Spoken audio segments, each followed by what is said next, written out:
Welcome to the Improve I-81 podcast series. I'm Michelle Earl, Communications Manager for the VDOT Bristol District. We'll be talking today about the many projects coming to Wytheville in the very near future. A few years ago on this podcast, we talked about the economic impacts of the upcoming Progress Park Connector and Interstate 77 Exit 41 improvements. We'll update listeners on where those highway projects stand, as well as introduce a third project that was added to the mix. We'll also talk about a second bundle of projects also near where I-81 meets I-77 in Wytheville. Let's take a moment for our guests to introduce themselves. Hello, I'm Tamara Pritchard, Bristol District's Location and Design Manager. And I'm Marty, Halloway, Bristol District Megaproject Engineer. So we tried to think of a catchy name for this podcast to bring attention to the massiveness of the endeavor. Wytheville Mega Bundles was the crowd favorite, but it really doesn't do it justice. We are talking about two project bundles valued at around $130 million that will take place over the next 4 to 5 years. Why don't each of you give some details on each of the two project bundles? Let's start with Tamara. Michelle, Bundle 1 consists of 3 separate projects. The first project is the Progress Park Connector, which is a new road to be located between Nye Road and E. Lee Trinkle Road. It's about 2.5 miles in length. The second project is the I-77 Exit 41 interchange improvements in the Peppers Ferry area. And the third project is the extension of southbound I-81 on-ramp between exit 73 and 72. All 3 of these projects will improve safety and facilitate traffic flow. Our projects will mainly focus on lane extensions to improve the safety along the corridor as well, while also we're going to work on replacing 3 bridge structures as part of these improvements.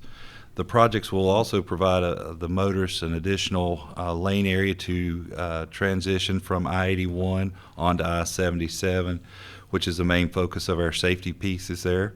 The projects will extend the I-81 north onto I-77 north. The next part of it will extend off ramp from I-77 south onto I-81 south, and then constructing a lane between southbound I-77, which is exit 41, the Peppers Ferry Road exit, onto I-81 south off-ramp.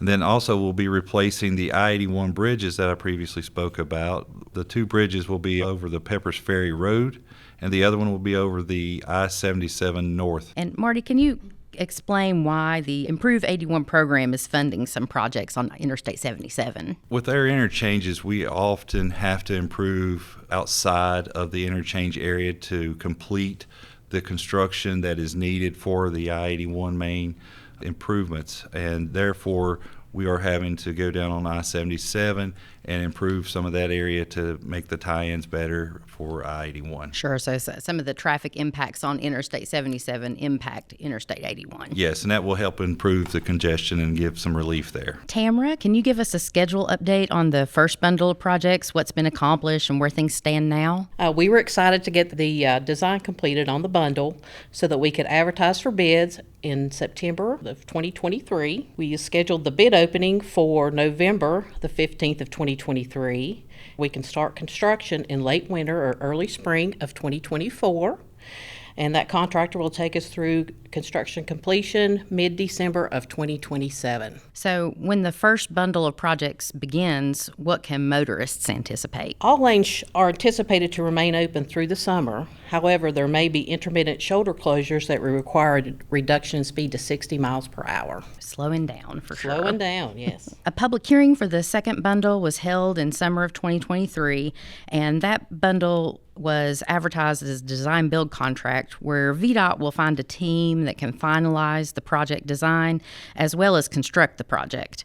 Marty, can you provide us some details regarding where the process stands for that bundle of projects? When do we anticipate work beginning and where will they start? The request for proposals released on September the 21st of 23, and we have already met with the offerers to go over the utilities and other parts of the package that has been part of the pre-proposal meeting. So the design will start in May of 2024, and then the construction will start shortly after in the fall of 2024 through the accelerated procurement and process of the design-build program, which is one of the enhanced features that we get from the design build program. Once we receive the contractor's schedule, they will get to pick some accelerated dates as well. So we anticipate them coming in a little bit sooner than normal. And then we're going to look for a completion date of the winter of 2027, probably around January of 2027. So, Tamara, a few miles down the road is another large project for Wythe County, adding a truck climbing lane on northbound I-77 near where I-77 meets I-81 in the Fort Chiswell area. This project received funding just before our Wythe County podcast in 2021, so we discussed it a bit at that time. Will you update us on the status of that project? That project was funded through SmartScale with a value of $17.7 million. It's a 1-mile truck climbing lane from the Route 629 bridge over I-77 to the ramp to northbound I-81. Since the podcast that was held in 2021, the project was accelerated with the help of our consultant partners, and design of the project is about 65% complete. With that accelerated schedule, we'll be able to advertise for construction bids in the fall of 2024. So, Tamara, will you also update us on what projects have wrapped up since we last updated folks on projects in Wythe County? Yes, we have had two. They were 2 deceleration lane extension projects that were completed the end of 2021, and their value was around $2 million combined. One of those projects was a southbound off-ramp extension at exit 84, which finished November of 2021. And the second project was a northbound off-ramp extension at exit 67, which finished construction in December of 2021. Tamara, Marty, thank you so much for your time today. We also want to thank our listeners for joining us. Please visit Improve81.org often to listen to new content, including newsletters, videos, and podcasts.